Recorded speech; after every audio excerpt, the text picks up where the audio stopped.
Mr. Jitendra Prajapati. I would like to give a short introduction about him. Mr. Jitendra Prajapati is an academician and certified professional architect with Griha. He is also a member of Environmental Impact Assessment Committee in Thane Municipal Corporation. He has designed a zero energy school campus that has been featured in Teri General. He has been a member of review committee for the proposed master plan of IIT Dhanbad. Sir. Thank you, Josh. Good afternoon, everyone. Good afternoon, sir. Yeah, good afternoon. So let me start. I'll just share my screen.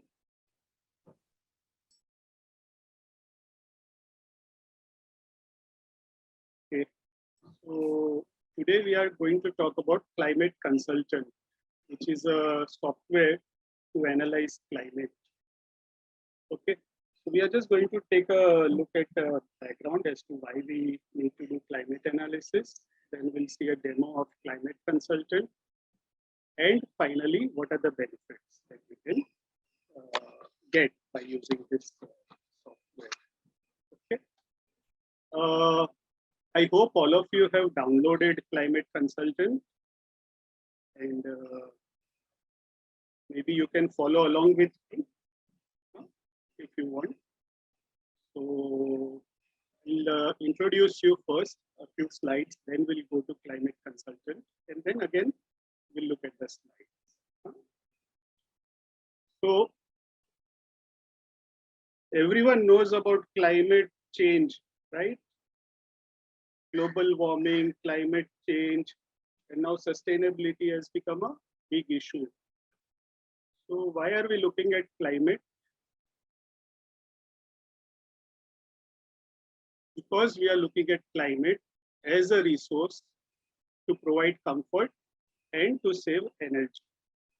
It is an important aspect of context-sensitive design or sustainable design also, you can call it. Okay. I hope all of you can hear me. Josh, can you hear? Yes, sir. Okay, great. So climate analysis has become an important tool to use for sustainable design. It is one of the first things that we look at if you want to achieve comfort and you want to save energy in building design. What is the methodology that we generally use? Is we first collect the data, climatic data and all the other site data that you have. Then we analyze the macroclimate and we analyze the site. We establish the design objectives for that particular site. Okay, in terms of how whether you want to resist heat gain or you want to promote ventilation, right? All that you need to do. What are the comfort parameters? That also you need to find out. So you then look at microclimate analysis. That is the climate of the site. Okay, where is the wind coming from? Are there any trees on the site, etc. Then you look at site zoning, and finally you can organize your building itself in terms of orientation and build. Okay, that's the methodology that we generally use for climate context sensitive design. Okay. I'll show you an example. This is a bungalow that we did in Gujarat. And this is a typical analysis for any design that we do, wherein you look at the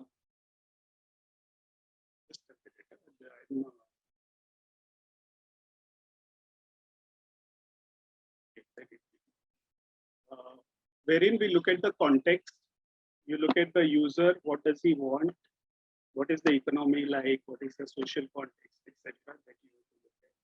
You have to look at the climate of the site. Okay, that is the macro climate, and you can find out which climatic zone it belongs to, and based on the climatic zone, you will then understand how to start designing your building. Okay, so you do a climate analysis. And then you do the site analysis so that you can modulate the climate of the site. It's called microclimate. Okay, so you look at the sun path diagram, you will see whether from where the wind is coming, look whether there are any dust and noise, okay, within the site. You look at traffic, you look at urban heat island effect, landscaping, what is the effect, all that you will look at, and then you will analyze, and you will then start zoning in your site. You look at the comfort also. Okay, what is the comfort requirement in that particular city? For example, in Srinagar, which is cold climate, what do you need? You need to be warm, right, to be comfortable. Whereas in places like Hyderabad, New Delhi, what do you need to be? You need to, in summers, you need to be cool, or you have to provide comfort food. So once you know those parameters for comfort, you can then start designing your building, okay, in terms of orientation, in terms of zoning, etc. And finally, you can come to the design. You can arrive at the module design. You can start planning. You can find out a few variations, and then you can optimize further by using a simulation program. So these are typical analysis that we generally do. Don't worry if you don't understand a few things, it's okay. We can discuss. Now, in terms of climate analysis, there were some graphical tools which are still available. For example, the bioclimatic chart, the sun path chart, adaptive comfort, the climatic zones of India. All these are graphical tools and they are manual tools, okay, which we have been using. We still use them, but they are time consuming. Okay? This is for climate analysis. But nowadays, you have a new tool called Climate Consultant, which is a very fast tool. It is interactive and it is free. Okay? That is called Climate Consultant. So we will look at Climate Consultant. How does it differ from the earlier tools? Not by much in terms of how effective they are, but earlier analysis of a climate used to take us at least 3 weeks. Now, using Climate Consultant, you can do it in minutes or hours. Okay? That's how fast it is, and it's also very good. It is very interactive. So if you have downloaded Climate Consultant, you can open it now. Let me just go back and share the screen.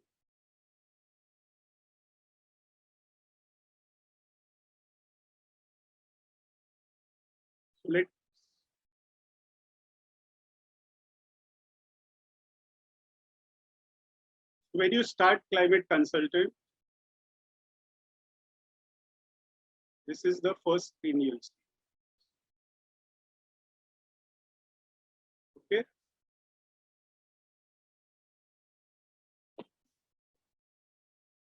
Have you opened Climate Consultant? Okay, don't worry if you have not opened or you have not downloaded. This is the first screen you will see, wherein you have to select the building type, residential or small non-residential. That means small commercial buildings. You can select the unit. So we select metric, and it will ask you which weather data you have. Okay. So you can say open existing EPW weather data file. So let me click on it. Now here there are a number of EPW files given already. So let's take Los Angeles, USA as our file. What is EPW file? It is energy plus weather file. Okay. So energy plus weather file is for doing simulation also. So when you use design builder, you'll use the same file. For climate consultant also, you can use the same. Okay. So I'm using the file which is already available in climate consultant. Okay. So I'm using Los Angeles and I'll say open. So the first screen that it opens is a table. It's a summary of the weather in Los Angeles and it gives you monthly data. Okay. So for example, global horizontal radiation in January is 286, in May it is 475, December it is 278, and on the right hand side you will see the units. Okay. So you can get radiation, you can get temperature, tribal temperature in degrees centigrade, you can get relative humidity in percentage, wind direction in degrees, wind speed, meters per second, and ground temperature. Now this is a summary. Okay. The same data it shows graphically. It makes it easier to analyze. Let's see, let's go to next. Next, it asks you which thermal comfort model do you want to use. I generally use the second ASHRAE standard 55 and current handbook of fundamentals model. You can use this if it is a non-air conditioned building, you use adaptive comfort model in ASHRAE. Okay. So for air conditioned buildings, you use this ASHRAE standard 55 and current handbook. For non-air conditioned, you do adaptive comfort. Let's see. ASHRAE standard 55. Go next. So here, it will show you the criteria. And what you see in white, you can change. The gray is calculated for. So for example, for comfort, what type of clothing do I wear? So I can make it. Let me maximize. I can make it 0.5.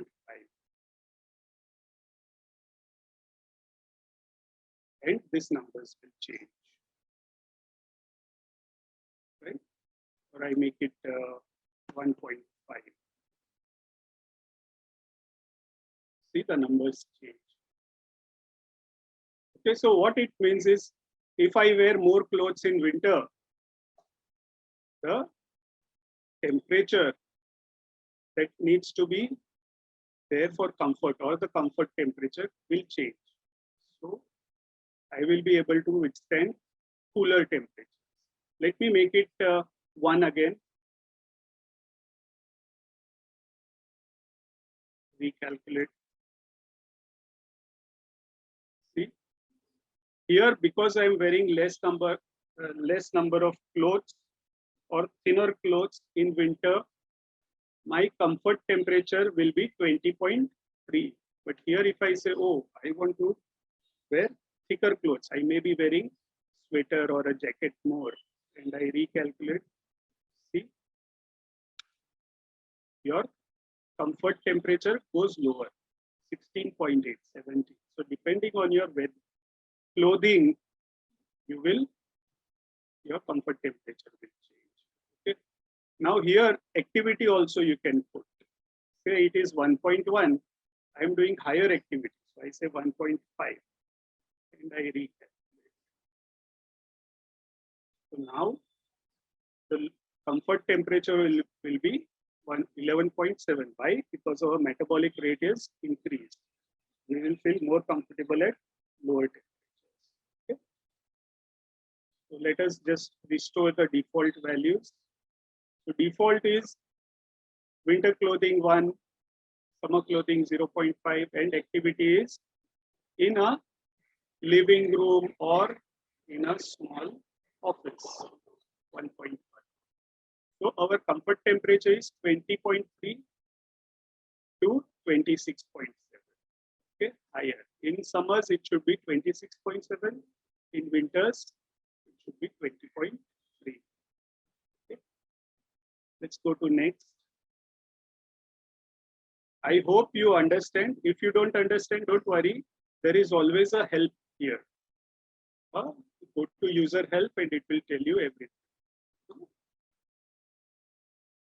So, and the more you use it, the more comfortable you will be. The tool. Now this chart shows you the dry bulb temperature, the monthly dry bulb temperature. Okay.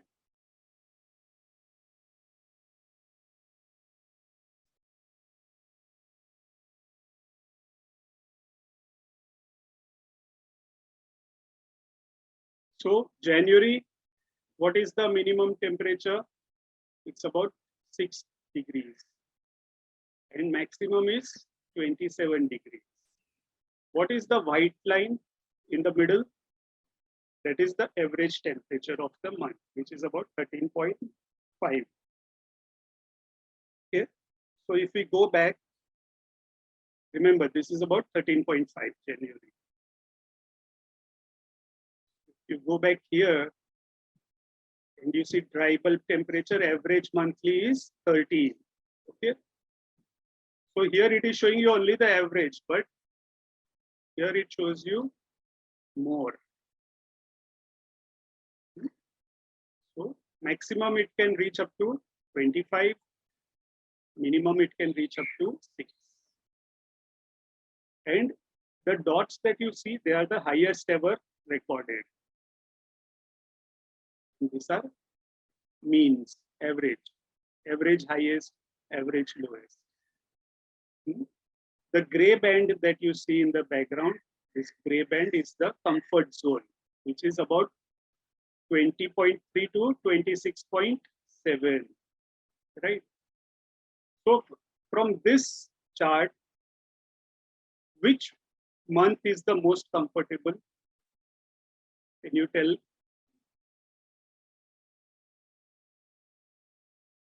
Yeah.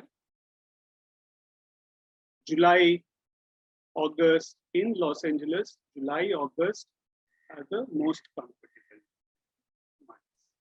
Which is the least comfortable? In winters, January and December, right? And highest temperature in which month? September, right? So this gives you very quickly what months are comfortable, not comfortable, right? And annually also it will give you. Some small things are there. You can fit to data. So your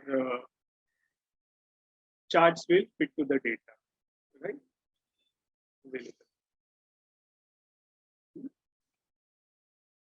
Okay, let's go next. Here it gives you a number of things more. It gives you dry bulb temperature, it gives you wet bulb temperature, it gives you comfort zone, radiation, right? But you can safely ignore this if you want. This is just a comparative analysis if you want for most of the things. So let's go next. This is one of the most important charts. In Los Angeles, what is the average? Sir, Yeah. sorry to disturb you, but there's a question in the chat. Oh yeah. Okay. There are a number of questions.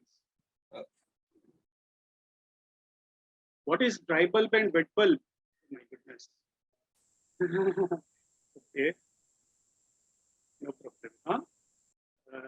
July. Okay, let's go back. Okay. Why did we say July is comfortable? Because it seems to be the most comfortable. Okay, it's not comfortable, but it is the most, it is nearing to comfort. Right? July, August, and September. It is not comfortable. When does it become comfortable? When it is within the comfort zone. Okay. But relatively, out of the 12 months, which is the most comfortable. Okay, what is dry bulb temperature? That is what you measure the temperature in air. And wet bulb temperature is what? When the air is totally saturated, 100% humidity, that is wet bulb temperature. Okay, so dry bulb temperature might be at 60-70% humidity, right? But if you saturate the air or you put your thermometer in water, that will become 100% saturation and it will give you that air temperature. Okay, tell me. Anika, yeah, you can ask your question.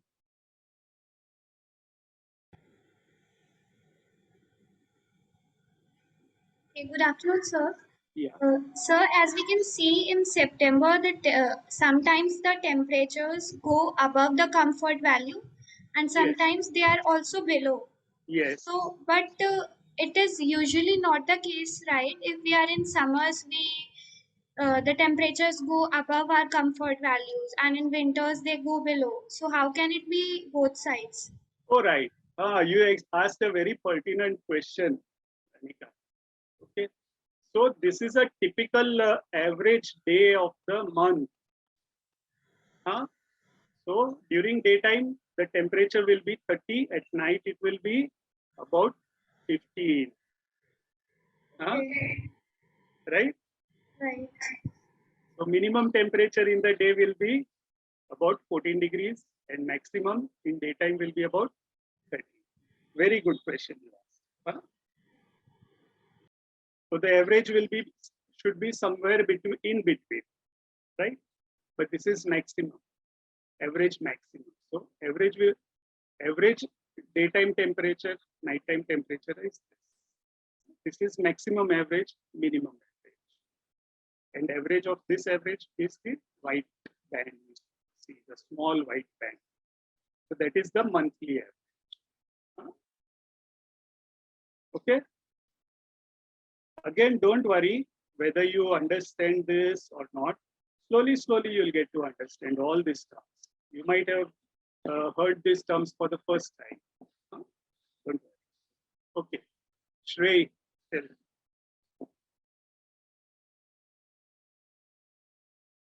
Yeah, ask Shreya. It's Shrey or Shreya. Hello, sir. Yeah. So how the annual average temperature is calculated? Like it is the average of all the average temperatures on the month? Yes. And or you can also do it the monthly, and then the monthly again you average it up, but you'll get almost the same. Okay, so sir, and I have another question. Like the highest temperature will be like in September. Then shouldn't the annual highest temperature should be also the value which we got in September? No, annual is again a mean of all the months. Okay, thank you, sir. Shall we go ahead? You can ask questions, no problem, because this is a very, very basic thing that you need to understand, all of you. If I'm not able to answer, I'll just say no, I don't know, right? Okay, shall we go ahead? So this chart you forget right now, ignore it, because it is too complex. The next one you go. This is for radiation. Okay, radiation in terms of direct normal, global horizontal, and total surface. So direct normal is yellow, global is green, and total surface is orange. Again on a monthly basis. So which month receives the maximum radiation? June. Okay. Right. What is global radiation? It is the radiation falling on a horizontal surface, or if your roof is flat, it is the radiation falling on your flat roof. What is direct normal? If your roof is at a perpendicular to the sun's position in the sky, that is the direct normal. And total is everything together. Now let's see what happens. Let's look at January. You see here tilted surface radiation input. This is one of the best things you can find. So this is flat roof. Let us tilt it by 15 degrees. Let's see what happens.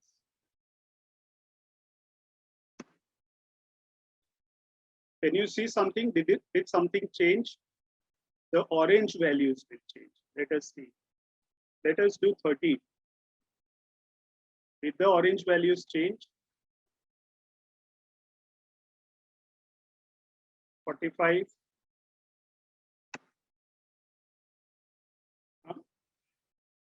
Let's do 35.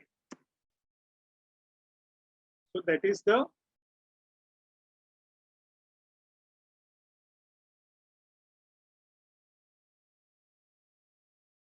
radiation on the tilted surface. If your roof is tilted at 35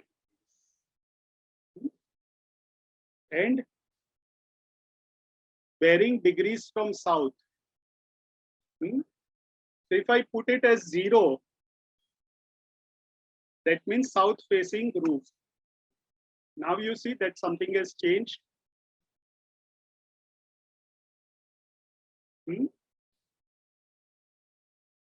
This is west facing roof.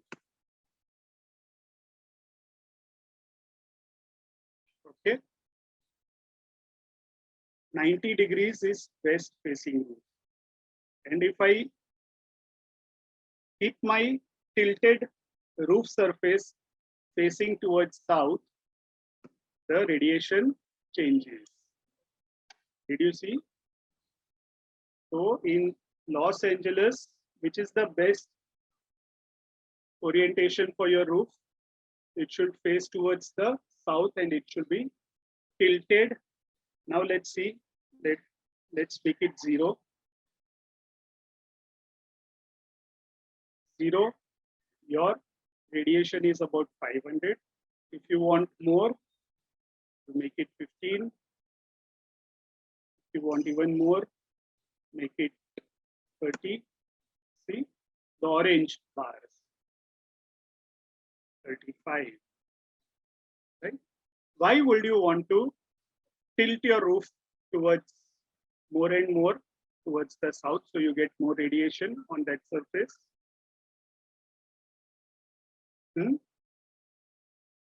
So you can clad your roof with solar panels or solar hot water panels directly. And they will be facing towards the sun and they will get direct solar radiation. If you have a flat roof, then your PV panels should be at this angle, okay, about 35 degrees. Let's say you tilt it even more. Let's say you tilt it 60 degrees. Does it increase the value of radiation? No. So there is a particular value for your tilt. West will be somewhere near the latitude of the place. Okay. So here you see go up, you see 33.93. So 33.93 is the latitude of the city. So nearby. When you say, let's say plus 10, so I say 43. No, it's not good. I say 40. I say 33. So you just keep on increasing this number, increasing or lowering it little bit, and you will find out which is the best radiation. Okay, you can do it. You can find out on a monthly basis the radiation falling on the surface. Okay, that's the flat roof that you have now tilted. Or to get one number, you look at the annual. Okay, so let's make it 0. You look at the annual, because your photovoltaic panel has to work throughout the year, right? So on an annual basis, 0 is not that good. Make it 10. Yes, much better. 20. You see here, 20. It has increased. You have to see this right wala, annual. 30.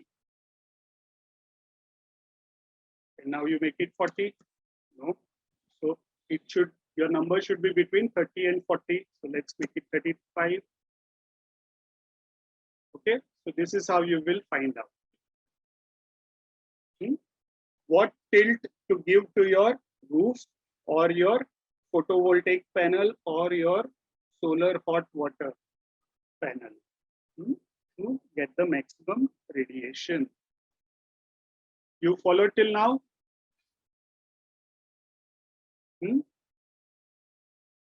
Okay. Yes, sir. Great. Great.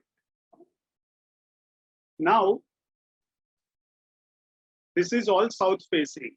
Suppose your roof was west facing, or your or your panel was facing towards west. No problem. Make it 90. You can still optimize. West facing at 0. Again, look at here only this. West facing 10 degrees, is it better? West facing 20 degrees, better? 30 degrees, is it better? No. So what does it mean? That if your roof is facing towards south or your photovoltaic panel is facing towards south, no, not south, sorry, west, it doesn't matter what angle you give. Okay. The best orientation should be south facing, and the latitude should be between, not latitude, your tilt should be between 30 and 35. Right? So that is one way to look at this. But another way to look at it is also that suppose you want to design a window on which side will you give your.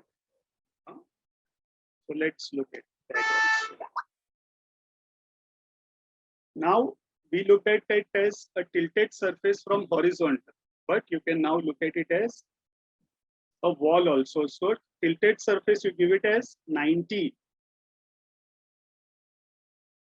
right? 90 degree is a wall. So let's look at 3 different things. Let's look at south. So bearing angle south is 0. So how much radiation are you receiving in south? South wall now. We are looking at wall. So window on south wall will get, let's look at this one. We'll get an average of about 300. Go here, this is 300 watt-hour per square meter. Okay, Now we have to remember that this is Los Angeles and you would like more heat to come in because it is cold. So now, is south better or is west better? West wall to have your window. Or east wall. Minus 90 is east wall.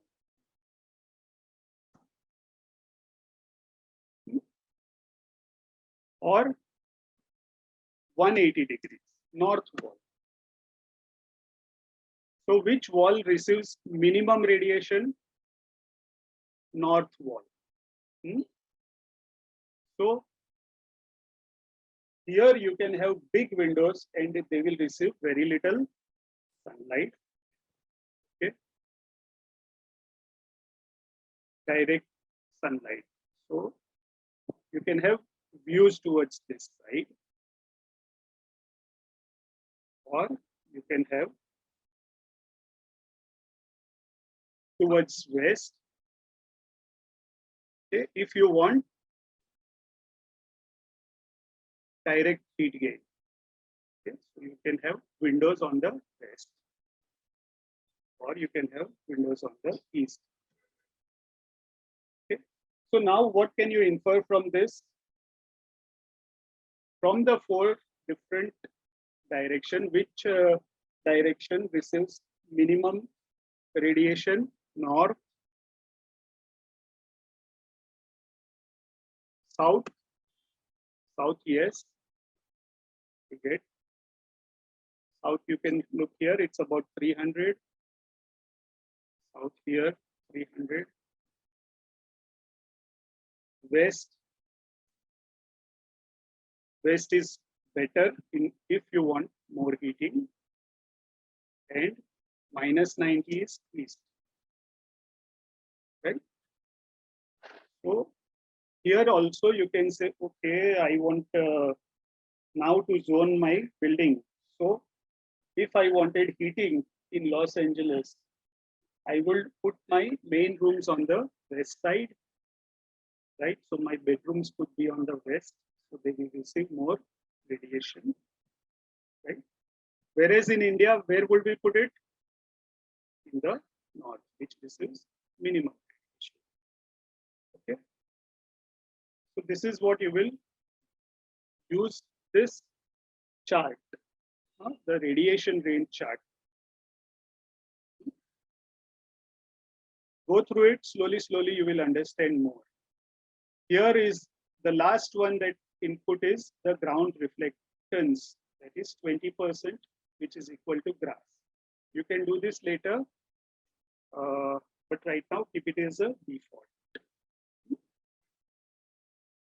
Okay, could you please tell what is the required condition here? Yeah, I will come to that. The required condition should be between 300 to 800 watt hours per meter. But that is for, yeah, that is the one, for comfort. But for your PV panels and all, the maximum you can get. Okay, shall we go next?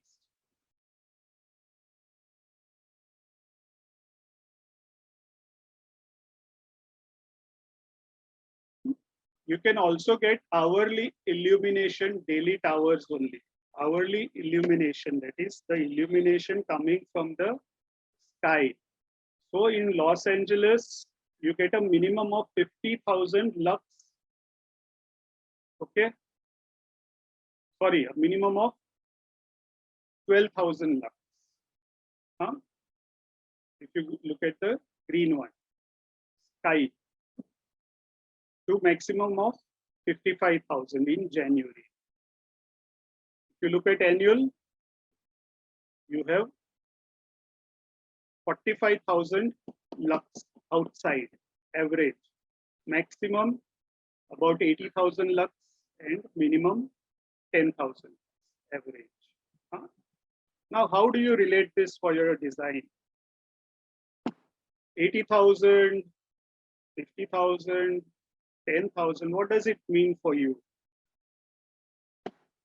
What do you require inside your lux levels inside your building? What should they be? Do you remember? Illumination. What should be the lux level that should fall on your work surface or your tabletop? About 500 only. You require in your house or office about 500. There are lux levels differ based on your activity, but I'm just saying about 300 to 500 you require. What is the lux level outside? 80,000 to 10,000. So all that daylight is available. Only a small fraction of that you require inside your building. So it gives you the potential for daylighting. Correct? These numbers represent the potential for daylight. Out of 80,000, can you not get at least 300 to 500 lux in your room? Or do you have to have tube lights throughout the day? No, no. So you have to find out various techniques to increase the available daylight. You can save a lot of energy. Okay. Let's go to next. Okay, remember this. What are these dots? They are the highest ever recorded. Huh? The dots, the small dots on top and below. Highest and lowest ever recorded. We go to next. The sky cover. That means the amount of sky that you are able to, that is hidden by clouds. Huh? So which is the clearest month in Los Angeles? Clear sky or clearest? It is September. Huh? Average 40 to 45% will be of the sky will be covered by clouds. Huh? Which is the maximum? May. Okay. If it is totally covered, it will be 100%. So May average will be, no, average is this. June average would be 55% of the sky will be covered by clouds.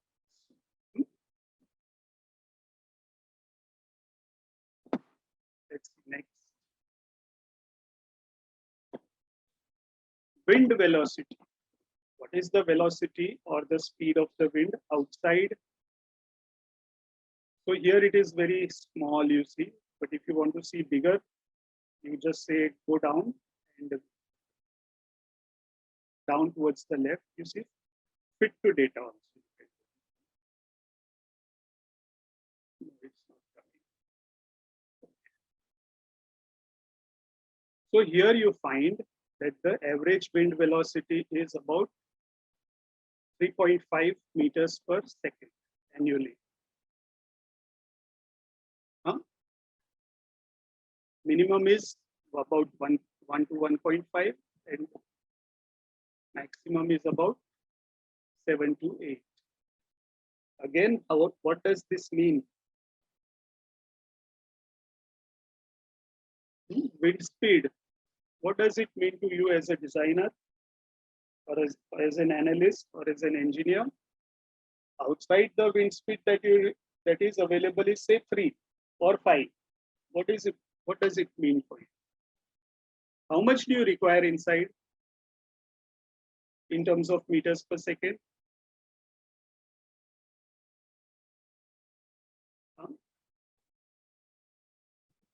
You require about 1.5 0.5 meters per second to 1.5.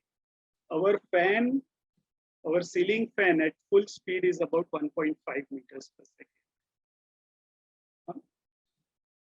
Right. So again, this gives you a potential for cross ventilation. Outside, average wind speed is 3. Can you trap 50% of that wind and allow it to come inside? So if you can trap 50% or the speed 1.5 meter you require. That's what you require. But remember, this is average. But maximum can go up to 7 also. Many times, just your cross ventilation will work to provide you comfort. So for air conditioned buildings, it is very different. But for non-air conditioned buildings, these are very, very nice numbers to work with. 6 meters per second, 8 meters per second. Very good wind speed, which you can trap and bring inside. Right? So let's go to next.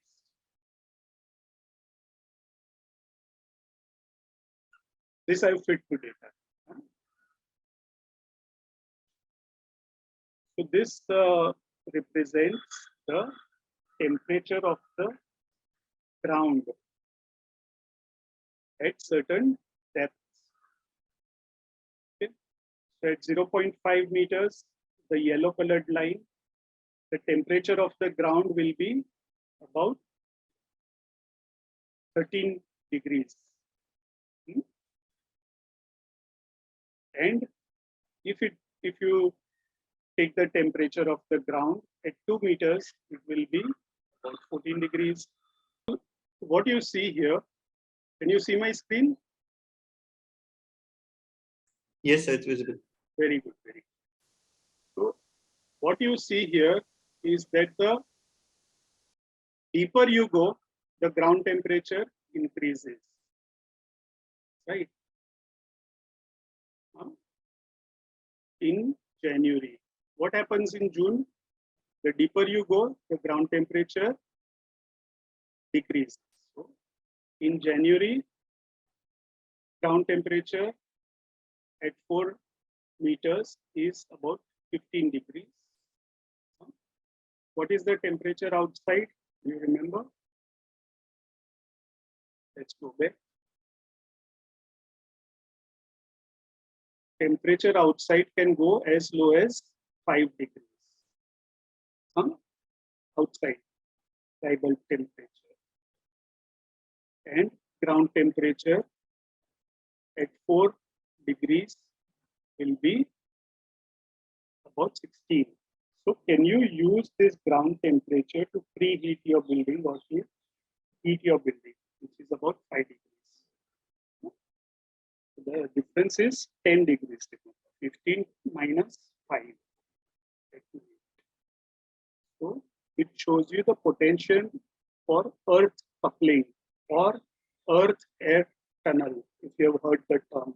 Have you heard it? Earth coupling, earth burming, earth air tunnel. So if you have a basement which is at 4 meters depth, it will be much more comfortable than your upper level in January. Okay. And if you have earth air tunnel, you can take that temperature, 15 degrees average temperature, and that can then be introduced into your building, which is at 5 degrees. And after mixing, probably it will become 10 to 15 degrees inside temperature rather than 5 degrees. So you can, it gives you potential for heat gain by coupling your earth with air. Again, don't worry about these terms. The more you go into this subject, it's called passive solar architecture, the more you will learn about this. Just understand that something like this is there. Okay, next. Now this chart shows you the humidity and the dry bulb temperature on a monthly basis. So now, what do you get by this? Tell me the first thing. Say, let's look at January. What does it show? At 12 o'clock, the temperature is highest and the humidity is lowest. Huh? In January. You go to February, temperature is highest at 12, the relative humidity is lowest. Again, March, same thing. So you see there is a trend there. The higher the temperature, the lower the humidity. And this is true for almost all places. So daytime, the humidity will be less when the temperatures are highest, and humidity will be more at night when temperatures are lowest. Right?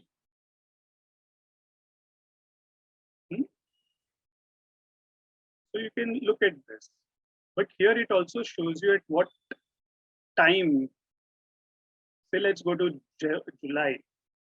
In July, your temperature is within the comfort zone. Here, see, about 7 o'clock to 5 o'clock. Morning 7 o'clock to 5 o'clock. Temperature is within the comfort zone. The comfort zone is the gray band that you see. Right? So it's just showing you temperature and humidity, and you can get some things like this from this chart. Similarly, there is a chart for dry bulb temperature and dew point temperature. What is dew point temperature? The temperature at 100% humidity or saturation, when water will condense or you'll get droplets of water. Okay, next.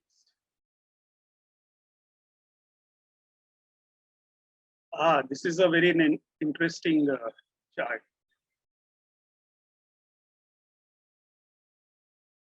This is the sun path diagram for Los Angeles. It shows you when you need direct heat gain, whether you're comfortable or not comfortable. So all these dots are a point hour. One dot represents an hour. And if it is dark blue, it means that that hour is uncomfortable. Yellow here, that hour is comfortable. Oh, sorry, blue means it is uncomfortable. It is very cold. Yellow is comfortable, and red means it is overheated. Okay, that is given on your sun path diagram. Let's look at December.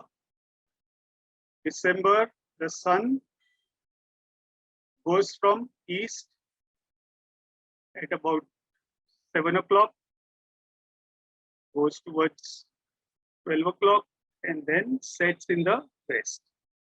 So this is called a polar sun path diagram. Polar. There are other types of sun path diagrams also. I'll show you later.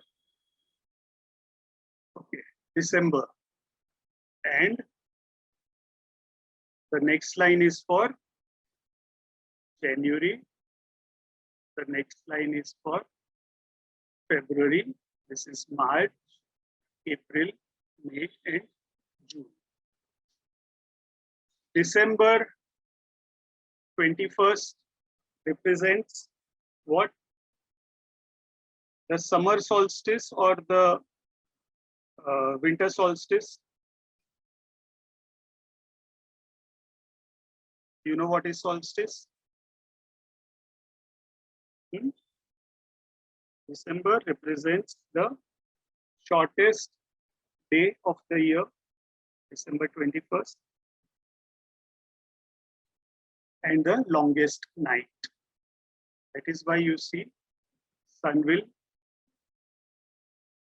rise in the east at about 7 o'clock and set in the west about 5 o'clock in the afternoon. So December is the shortest day, 7 o'clock to 5 o'clock. Longest day is June. Sunrise will be at 5 o'clock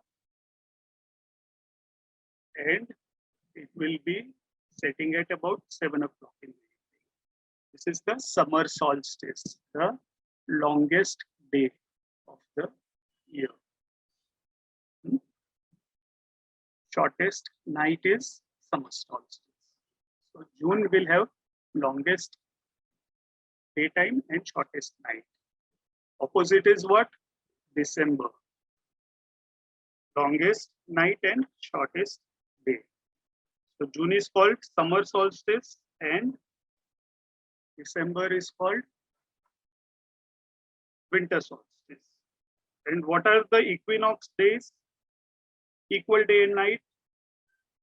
March and September, right? But a particular day in March and September, 21st of March and 21st of September. It can go off by one day. It can be March 22nd also, but generally we take it as 21st. Okay. So this shows you the apparent position of the sun in the sky at a particular day and time. Okay. The sun's movement in the sky for different months, right? So now if it is uncomfortable throughout the year, do you require shading or do you require direct heat gain from your window? This is a question I'm asking to everyone. Because your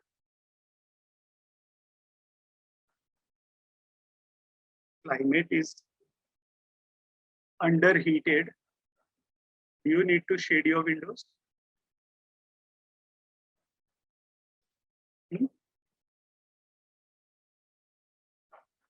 No. Okay. That is why you'll find in the northern hemisphere, in the developed countries like Sweden, US and all, they will not have any chhajjas. They will have full glass most of the time. Very small chhajjas they'll have. And what do we do as Indians? We will look at their architecture, we'll say, oh wow, beautiful, so much glass, and we will put it in India. We will design full glass windows in India. And then we will get all the heat gain because we have not shaded our windows, and we will then air condition them and we will use energy. So just looking at your sun path diagram or at least your climate consultant, you can find out. Let me show you for Indian conditions. I hope we have time. Yeah. Yes, sir. Let's take open existing PPW data file. Let me take for an Indian.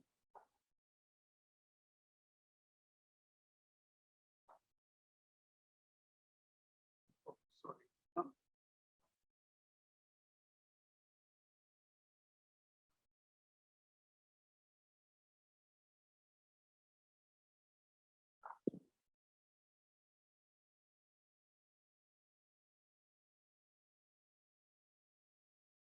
Let us work with an Indian file.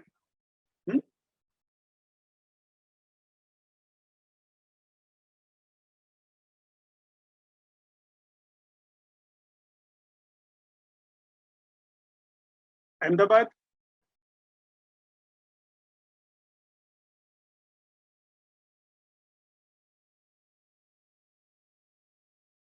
Let's select the comfort model. Yeah, it's the same. Where were we? Sun shading chart. See the difference between Ahmedabad and Los Angeles? Los Angeles was what? Mostly blue dots, underheated climate. You want direct gain. Ahmedabad, do you want direct gain? Already it is so hot. Huh? Only December, January, February, March in the morning, 7 to 10, it is comfortable, partly. Not even December, sorry, comfortable is yellow. Huh? Only so much you might be comfortable. The rest of the year, you are uncomfortable. So would we want full glass buildings without shading in Ahmedabad? Huh? You will be even more uncomfortable. Your AC will be working throughout the day. Huh? But how can you mitigate that? By providing shading of your windows. You want view, but you don't want the direct sunlight to come. So what do? Is you can display a shading calculator. So you go down towards your left and you say there is a checkbox. Click on that. Display shading calculator.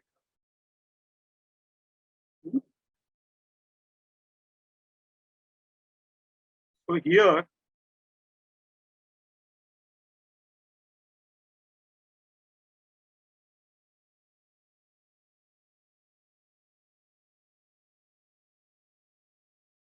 if I wanted to have a chhajja, I hope everyone understands what a chhajja is. It's a horizontal shading device over your window. So if I wanted to have maximum in May, see now, if I wanted shading over the window, I will just pull this. See the small circle? I will pull it here. So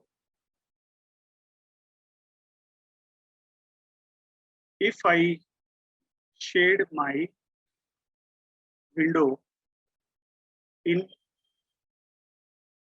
is this March, December, January, Feb, March? No, what am I getting? Sorry. Let me remove the grid.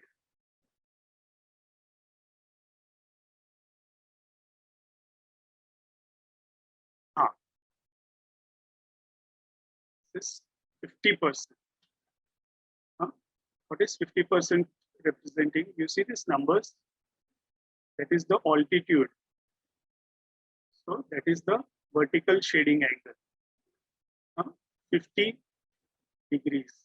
If I shade my south facing windows by vertical shading angle of 50, then I have taken care of almost the entire year in terms of direct gain from the window. So you will, again, I'm saying, don't worry about the nomenclature, vertical shading angle, horizontal shading angle. Just understand that a tool is there. So this is what the angle that you need from the sill of the window. You draw an angle of 50 degrees from the horizontal, and till that you have to shade. Now let me show you in paint.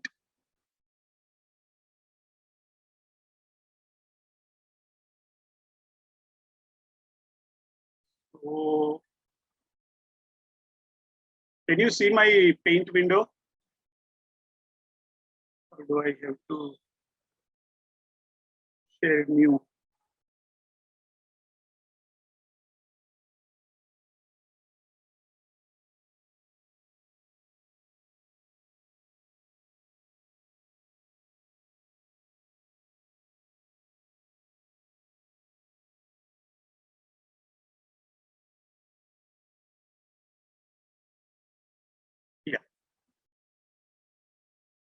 Okay, very quickly, huh? So say this is your window or your wall.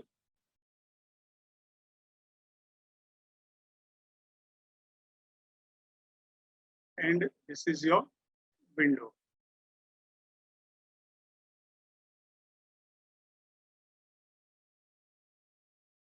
This is the south wall and this is the window. So I have to draw a 50-degree angle from here, from the horizontal.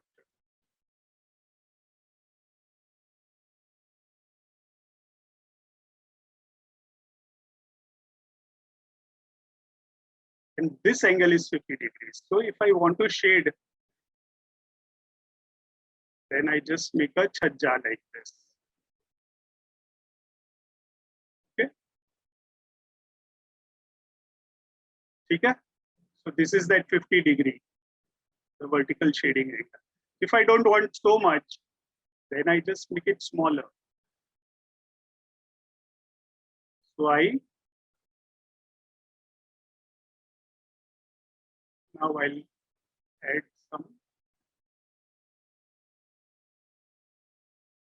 So the chhajja will be now this much. So I have to divide the size of the window and I will have two numbers of chhajjas. And this is what is the same thing that happens with your louvers. You know, na? Louvers that you use in your house. Huh? So this is called a louver type of design. So otherwise I would have a big chhajja. Instead, I can make it smaller. You know, na, Venetian blinds, they work on the same principle, but they are smaller. Okay. Now, then let me share, go back to climate consultant. So you work with this. Huh? Now I want to reduce this also, the reds over here. Then I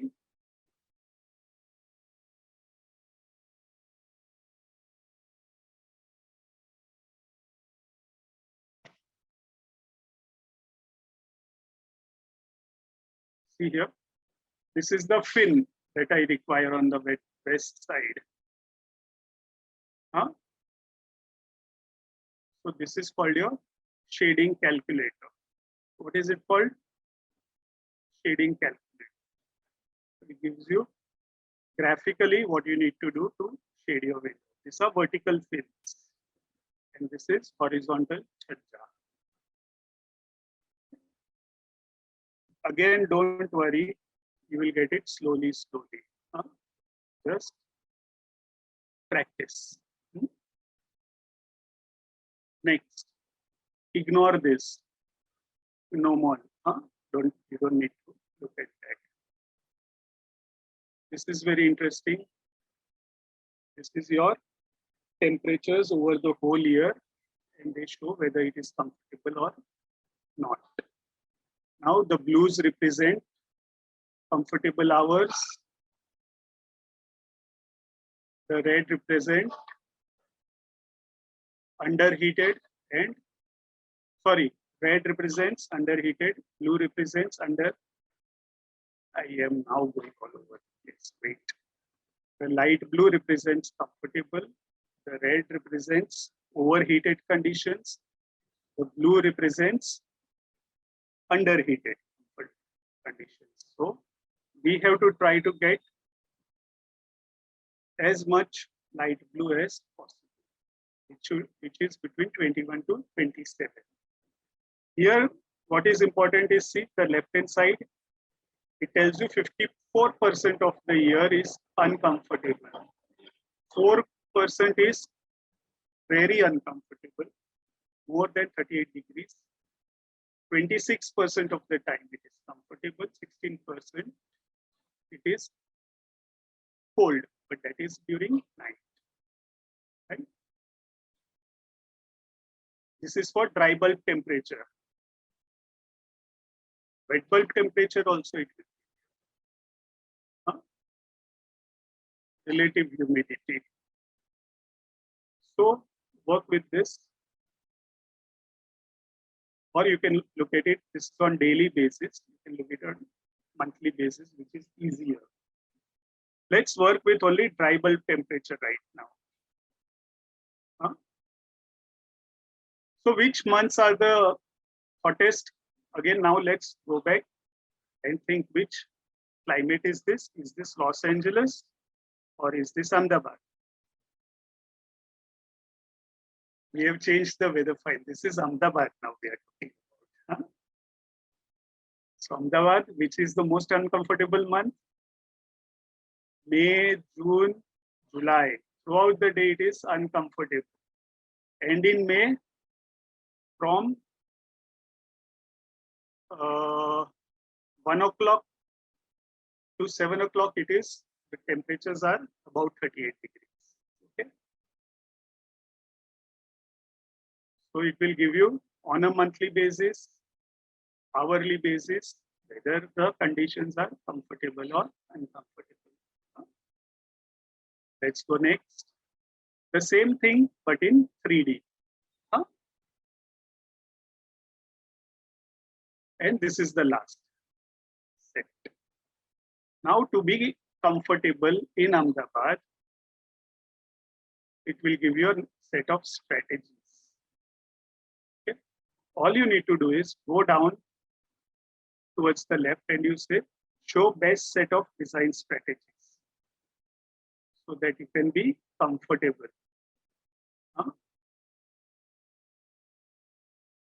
So all these dots represent a particular hour of the year.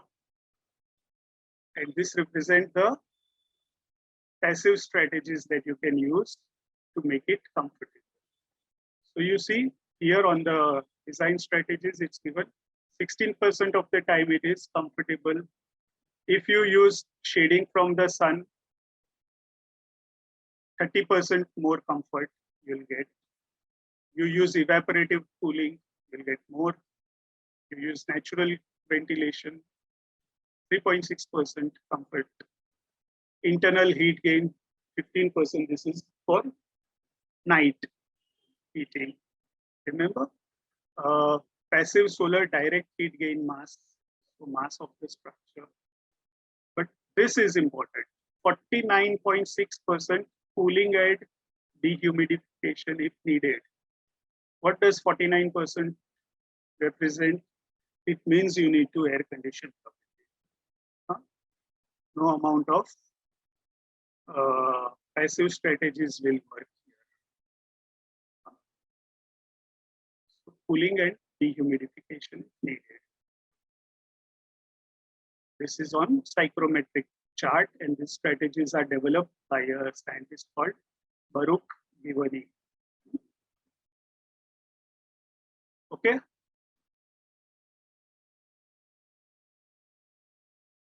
This shows the wind wheel or the windrows. From where is the maximum wind coming from? Frequency of the wind you find from here. So most of the wind is coming from north in Ahmedabad. Say you want to do cross ventilation, you will put more windows on the north side. What is the speed of the wind? That is in the inner circle. So this shows the speed of the wind. These two things you remember. So which is the prevailing wind direction? North to northeast and little bit towards northwest. Oh, sorry, I've chosen only 1 month. You can look at all months. Sorry, you have to click on all. So prevailing wind is mostly from north, southwest, south, northwest, and west. And this is the wind speed. Oh, it can go up to 20 meters per second. Very high winds. And here you can select months, selected months. So you can find out where the wind is coming in different months. So May was the hottest. So you find out where is the maximum hot wind coming from, you'll find it is southwest, right? So you can block that if you want. You're almost coming to the end. Huh? Here you can, if you want, make your own charts. Huh? I'll just show you one. You take dry bulb temperature and versus relative humidity, and you display the plot. Let's see what we get. You can change the color. Okay, you can make your own plots if you want. Huh?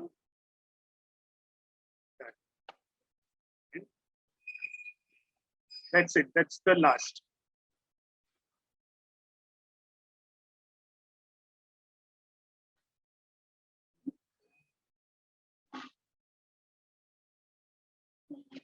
So after the psychrometric chart, it also tells you in words what you need to do. Design guidelines will give you for the full year. And if you click on one of the strategies, window overhangs, it will give you a graphic sketch design. And you click on the link here, it will give you an example. Okay.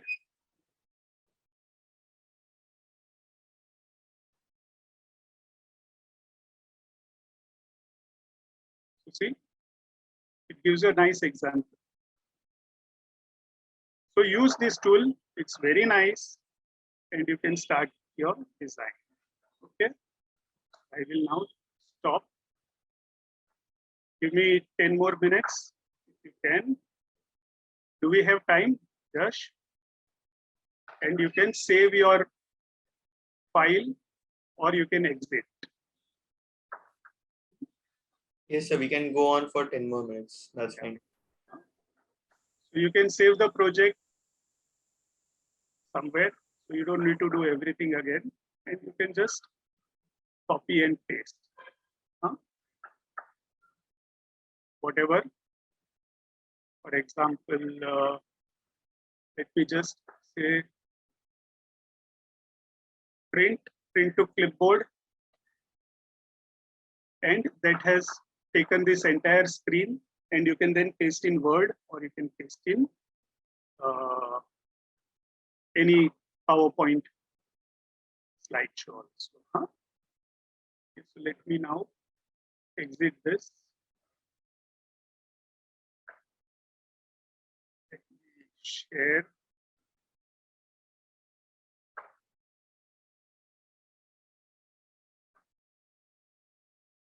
Okay, so we looked at Climate Consultant as an interactive, fast and free software tool for climate analysis. Huh? It's very easy. Just do it once or two times, maybe 5 times, but you'll be able to then do it on your own. Huh? Anytime you are stuck, you can go to their website or their help and find out more. Huh?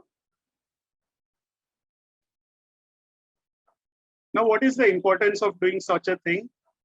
So, you know, like we had done a long time back, we were doing some simulation of a project at IIT Bombay. And we were looking at simulating a apartment building for Ahmedabad. And we wanted to find out which is the hottest room in the building. So 4 flats were there. 1 flat, 2 flat, 3, 4, and a staircase in between. So we tried to find out which is the hottest room. And we were expecting southwest rooms to be the hottest. As we are always told now, which are the hottest rooms? Which is the most heated place? Southwest. But what did we find? Northwest rooms were the hottest. In May. Why? We have always been told southwest, but this is northwest. North rooms are supposed to be cooler, biggest windows in the north, and all that, isn't it? So we spent 6 months trying to find out why this is so. Southwest should have been hottest. And we found out we should have looked at the sun path diagram for Ahmedabad, and the sun path diagram shows that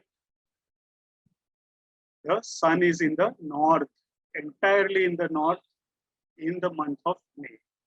And that's why the north winds were most hottest. This was, we looked at the sun path diagram of Ahmedabad of that particular latitude. This is because we did not have climate consultant at that time. So we used this tool. Okay. So after that, we've started analyzing the climate, no matter which project we have. Very, very important to analyze your climate, all parameters. So I'll just show you a few benefits of doing this type of climate analysis. So these are some projects in which we did all the climate analysis, and we did an award-winning design. We were the first runners up for a IT building, 80,000 square feet. We achieved a zero energy school. This is in one of the hottest climates in India. We got a LEED gold rating. This is way back in 2005. It's the first public building in India to get a LEED gold rating. It's a police headquarters in Gulbarga, Karnataka. We got EIA approval, Energy Environment Impact Assessment, for a building in which we were the energy consultants. This is IIT Dharwad, a couple of years back. And this is a bungalow project in which we achieved comfort and energy efficiency. So a lot of benefits are there in a lot of different types of buildings. So I'm just showing you that you can apply context sensitive architecture or sustainable design for different types of buildings. These are just those buildings. This is the school, which is zero energy. We got difference in temperature inside and outside of 9 degrees. We don't have tube lights and fans. Look at the daylighting. It has been published in Terry Journal as a zero energy campus. That's the IT Park building. See, none of the all the elevations are different because they respond to the orientation. Okay, elevations. Here we used adaptive temperature, adaptive comfort temperature, and we used a passive downdraft evaporative cooling tower or evaporative cooling. 13 degrees we got difference in temperature. And that's when we sent the results to them, to USGBC, and we got the LEED gold plaque. But you see, everywhere we have started with doing the climate study, and then we looked at the microclimate, which is this, and then we looked at passive strategies, which further cool the building. Here is a example of earth cooling, earth coupling I was telling now. So in this building, which is in a very hot and dry zone, we used earth coupling and earth air tunnel, wherein the outside air temperature is 38 degrees and inside you get 25. So outside here, 25, then you just introduce the air into the soil and you get 25 degrees here in the outlet. So a climate consultant helped us. That's the IIT Dharwad building. Again, we started with climate consultant and analyzing the climate and achieved a GRIHA 4-star rated building. Okay, so thank you very much.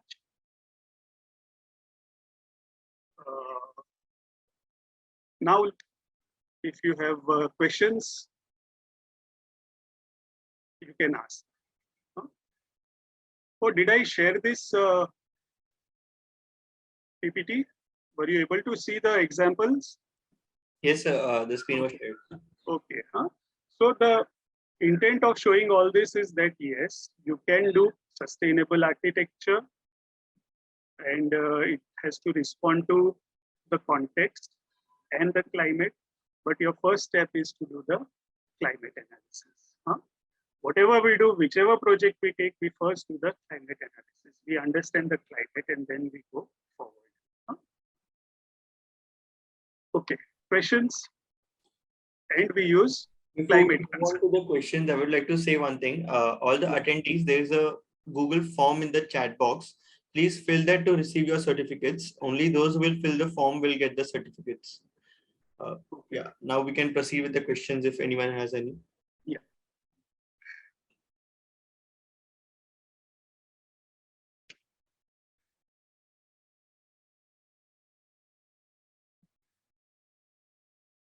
So let me put on my video. Okay.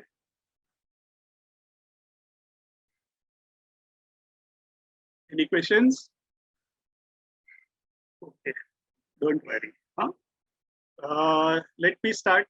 Oh, someone has said in chat. Okay, fine. Initially, you will feel, what do you call it? You will feel overwhelmed by all the information that you get from climate consultant. Don't worry about it. Just keep on doing. It takes some time. In fact, it took me a number of years to understand climate consultant because no one had taught it to me. I had to learn by myself. That time, very few people were using. But whatever you've learned today, that will certainly help you to analyze a particular climate. Now, remember, after learning climate consultant, you will not only be able to do analysis of a city in India, but throughout the world. So Energy Plus weather files are available throughout the world for almost all the cities. So you can download and you can analyze. And from this, you will get design guidelines. And then you start your design. Don't think yourself as only architects or sorry, as engineers, and this tool should be used by only architects. No, you should think of yourself as designers. Okay, and you should try to design the building yourself. So think of it as a machine.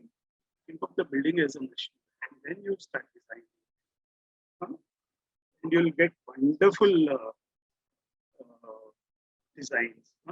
Think of designing a single window. Think of designing a single wall.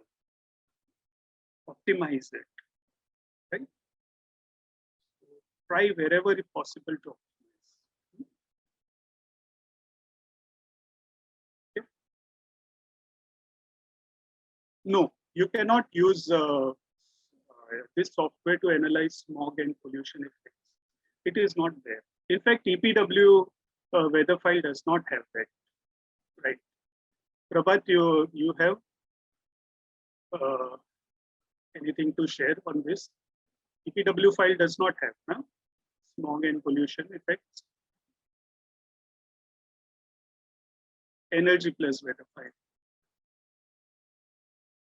It does not have. Okay, Akshay, at the moment. Okay, many things you'll find that some software will have a limitation. Many times, any software you know, you will have limitation. So here, this software does not do smog and pollution.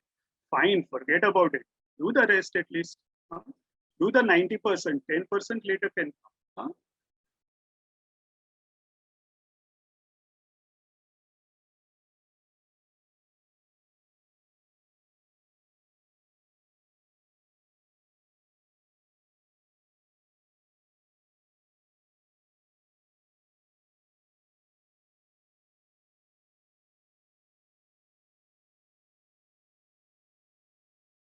Anyone else?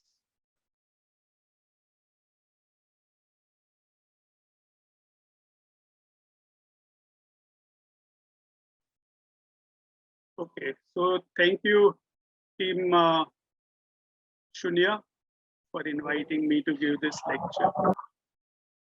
And thank you everyone for being a very patient audience and asking very nice questions also. So I wish all of you the best. And thanks again.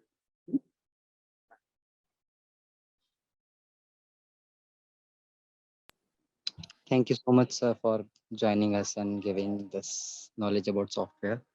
And it was like, as always, like it was like more we learn about climate consultant, more we get to know about it. And it's a great software, I guess, for Yes. really starting with knowing the passive things and all.